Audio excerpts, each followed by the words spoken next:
أشهد أن لا إله إلا الله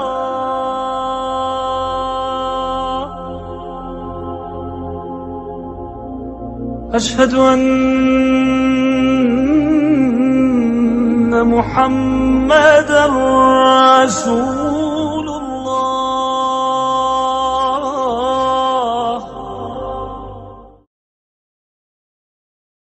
بسم اللہ الرحمن الرحیم شروع اللہ کے نام سے جو بڑا مہربان نہایت رحم والا ہے۔ In the name of Allah, the entirely merciful, the especially merciful. Yasin Yasin. والقرآن الحکیم یاسین، قسم ہے قرآن کی جو حکمت سے بھرا ہوا ہے۔ By the wise Quran, انک لمن المرسلین اے محمد صلی اللہ علیہ وآلہ وسلم، بے شک تم پیغمبروں میں سے ہو۔ indeed you, O Muhammad, are from among the messengers, علی صراط مستقیم سیدھے رستے پر۔ on a straight path. تنزیل العزیز الرحیم یہ خدائے غالب اور مہربان نے نازل کیا ہے۔ This is a revelation of the exalted in might, the merciful, لتنذر قوما ما انذر آباؤهم فهم غافلون، تاکہ تم ان لوگوں کو جن کے باپ دادا کو متنبع نہیں کیا گیا تھا متنبع کر دو، وہ غفلت میں پڑے ہوئے ہیں۔ that you may warn a people whose forefathers were not warned, so they are unaware. لقد حق القول على أكثرهم فهم لا يؤمنون، ان میں سے اکثر پر اللہ کی بات پوری ہو چکی ہے، سو وہ ایمان نہیں لائیں گے۔ Already the word has come into effect upon most of them, so they do not believe. إنا جعلنا في أعناقهم أغلالا فهي إلى الأذقان فهم مقمحون، ہم نے ان کی گردنوں میں طوق ڈال رکھے ہیں اور وہ تھوڑیوں تک پھنسے ہوئے ہیں تو ان کے سر الل رہے ہیں۔ Indeed, we have put shackles on their necks, and they are to their chins, so they are with heads kept aloft. وجعلنا من بين أيديهم سدا ومن خلفهم سدا فأغشيناهم فهم لا يبصرون، اور ہم نے ان کے آگے بھی دیوار بنا دی اور ان کے پیچھے بھی، پھر ان پر پردہ ڈال دیا تو یہ دیکھ نہیں سکتے۔ And we have put before them a barrier, and behind them a barrier, and covered them, so they do not see. وسواء عليهم أأنذرتهم أم لم تنذرهم لا يؤمنون، اور تم ان کو نصیحت کرو یا نہ کرو ان کے لیے برابر ہے، وہ ایمان نہیں لانے کے۔ And it is all the same for them whether you warn them or do not warn them. They will not believe. إنما تنذر من اتبع الذكر وخشي الرحمن بالغيب فبشره بمغفرة وأجر كريم۔ تم تو صرف اس شخص کو نصیحت کر سکتے ہو جو نصیحت کی پیروی کرے اور اللہ سے غائبانہ ڈرے، سو اس کو مغفرت اور بڑے ثواب کی بشارت سنا دو۔ You can only warn one who follows the message and fears the most merciful unseen. So give him good tidings of forgiveness and noble reward. إنا نحن نحيي الموتى ونكتب ما قدموا وآثارهم وكل شيء أحصيناه في إمام مبين۔ بے شک ہم مردوں کو زندہ کریں گے، اور جو کچھ وہ آگے بھیج چکے اور جو ان کے نشان پیچھے رہ گئے ہم ان کو قلم بند کر لیتے ہیں، اور ہر چیز کو ہم نے کتاب روشن یعنی لوح محفوظ میں لکھ رکھا ہے۔ Indeed, it is we who bring the dead to life and record what they have put forth and what they left behind, and all things we have enumerated in a clear register. سورہ یاسین۔ بسم اللہ الرحمن الرحیم۔ یاسین والقرآن الحکیم انک لمن المرسلین علی صراط مستقیم تنزیل العزیز الرحیم لتنذر قوما ما انذر آباؤہم فہم غافلون۔ صدق اللہ العظیم۔ یاسین کے جس کو حضور صلی اللہ علیہ وسلم نے قلب القرآن قرار دیا ہے، یہ قرآن مجید کا دل ہے۔ ایک تو یہ کہ اس کا جو اسلوب ہے، سٹائل ہے، اس کے اندر واقعتاً کچھ ایسی کیفیت ہے جس کو کہ الفاظ میں بیان نہیں کیا جا سکتا، لیکن پڑھتے ہوئے انسان اس کو محسوس کرتا ہے کہ کوئی ارتعاش تھا یہ پیدا کرتی ہے انسان کے اندر، جس طرح دل دھڑکتا ہو۔ ایک اور اعتبار سے یہ بات میرے سامنے آئی کہ میں نے جو عرض کیا تھا آپ سے کہ جو 6 گروپ ہیں مکی صورتوں کے، ان میں سے پہلے 2 گروپ جن میں سورہ انعام و اعراف اور اس کے بعد 14 صورتیں یونس سے لے کر مومنون تک، ان میں زیادہ زور جو ہے مکی صورتوں کے مضامین میں سے وہ ایمان بالرسالت پر ہے۔ اس کے بعد جو 2 گروپ ہیں جن میں سے کہ دوسرے کو اس وقت ہم پڑھ رہے ہیں، پہلا وہ تھا جس میں کہ 8 صورتیں تھیں، سورہ فرقان سے لے کر وہ چلی اور سورہ سجدہ پر ختم ہوئی، اس کے بعد مدنی صورت آ گئی سورہ احزاب، 8 وہ صورتیں تھیں، اور اس کے ساتھ ہی 13 صورتیں یہ ہیں کہ جو اب ہم پڑھ رہے ہیں، جن میں سے کہ اب ہم تیسری پر ہیں، سورہ یاسین پر۔ سورہ سبا اور سورہ فاطر آ چکی ہیں۔ اگر ان دونوں کو جمع کیا جائے کہ ان کی تعداد بنتی ہے 23 صورتوں کی بنتی ہے، 13 اور 21۔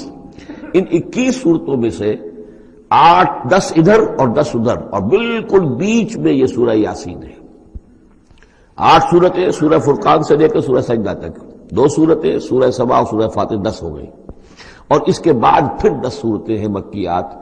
درمیان میں گویا کہ اس گروپ کی اور اس گروپ، ان دونوں گروپوں میں زیادہ زور تو توحید کے اوپر ہے، شرک کی مذمت اور اللہ تعالیٰ کی شان توحیدی جو ہے، اس حوالے سے۔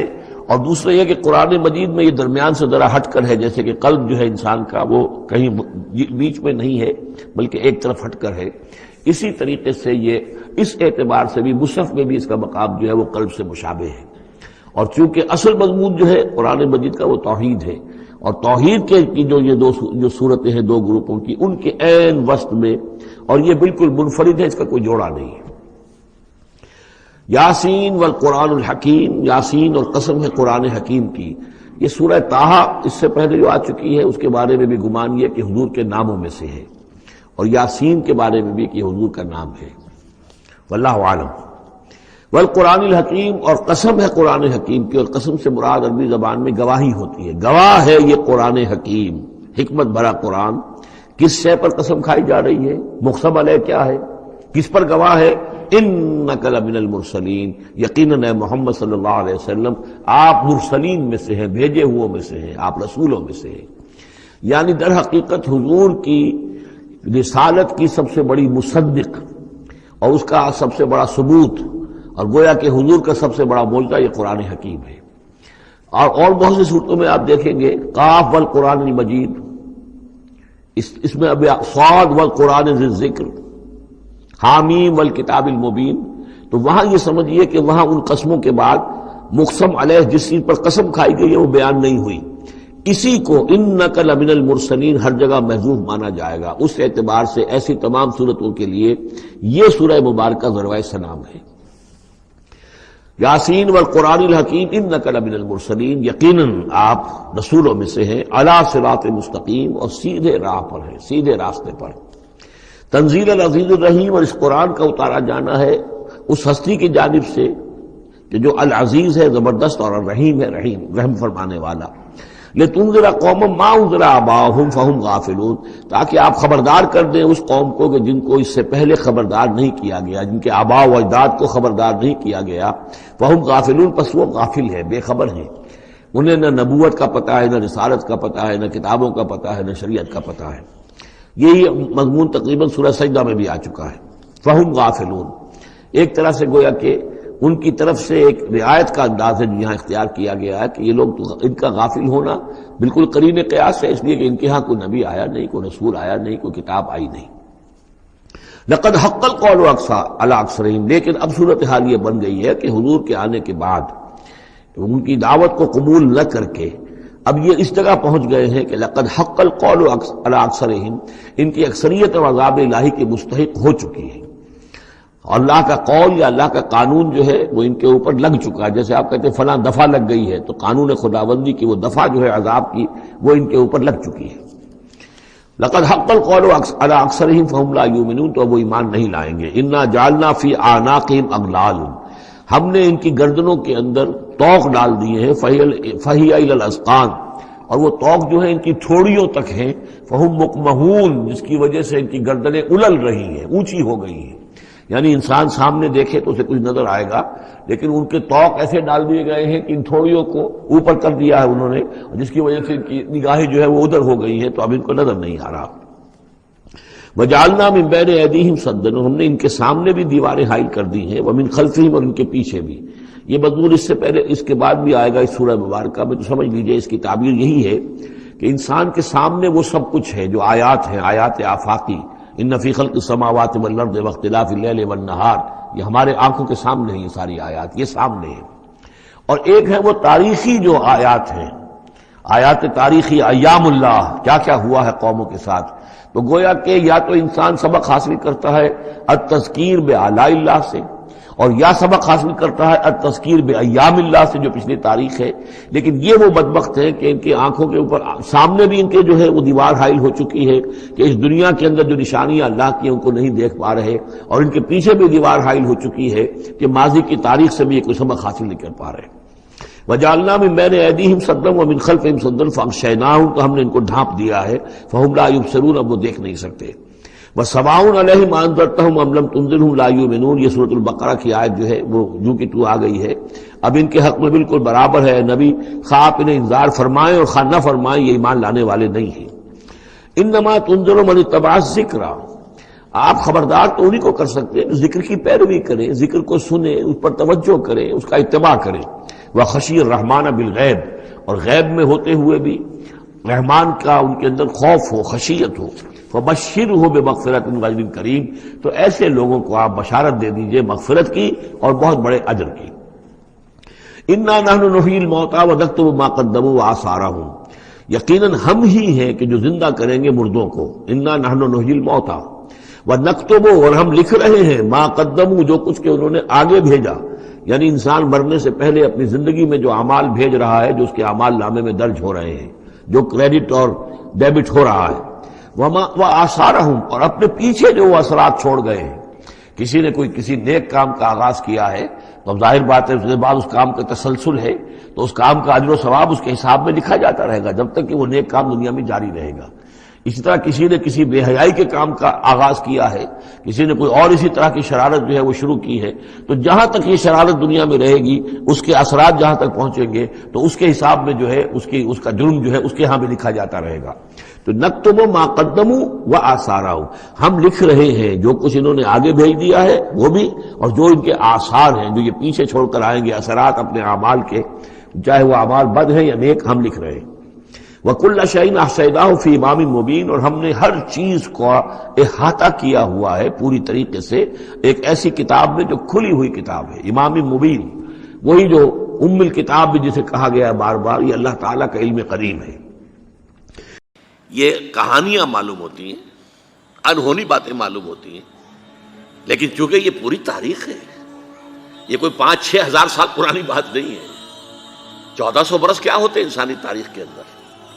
یہ تمام تاریخ جو ہے محفوظ ہے، ایک ایک چیز محفوظ ہے۔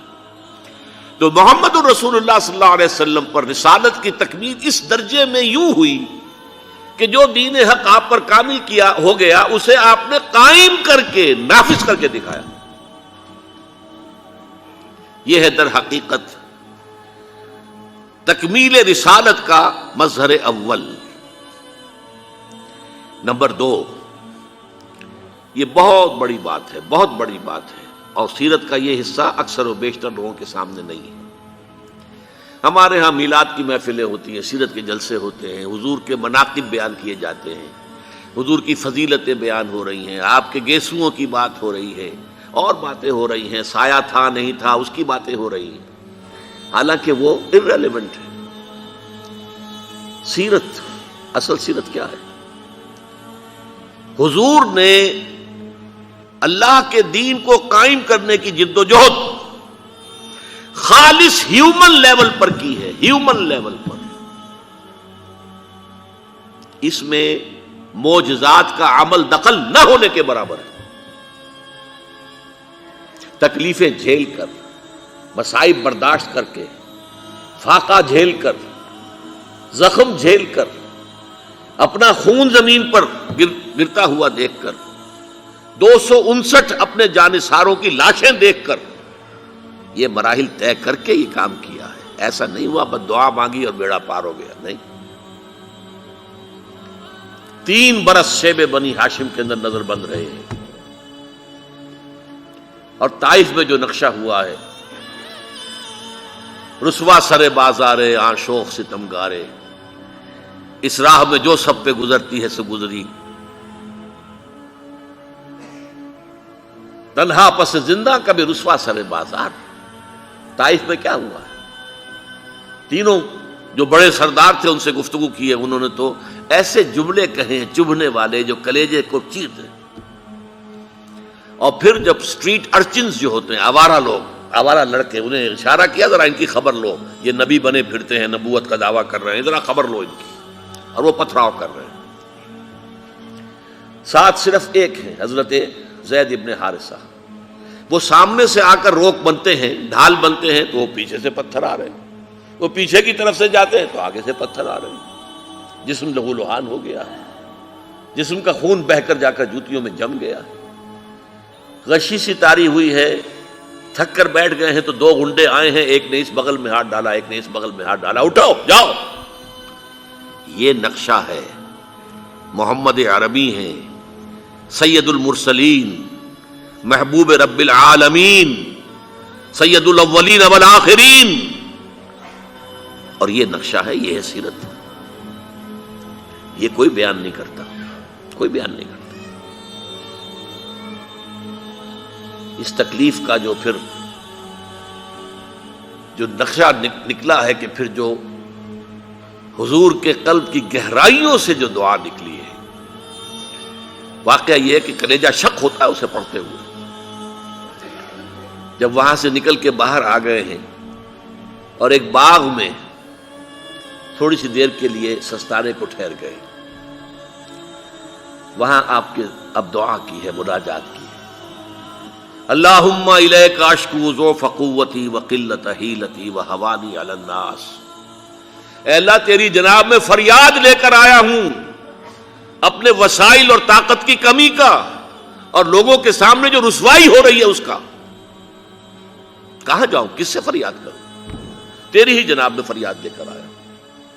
الی من تکلنی، مجھے کس کے حوالے کر دیا ہے؟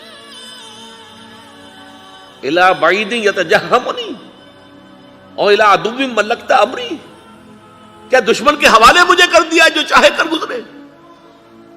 ذرا اندازہ کیجئے کہاں سے یہ الفاظ نکل رہے ہیں۔ لیکن پھر یہ فریاد جو ہے اس کا ٹرن کیا ہے؟ ان لم یکن علی غضبک فلا ابالی، پروردگار اگر تو ناراض نہیں ہے تو مجھے کوئی پرواہ نہیں، سر تسلیم خم ہے جو مزاج یار۔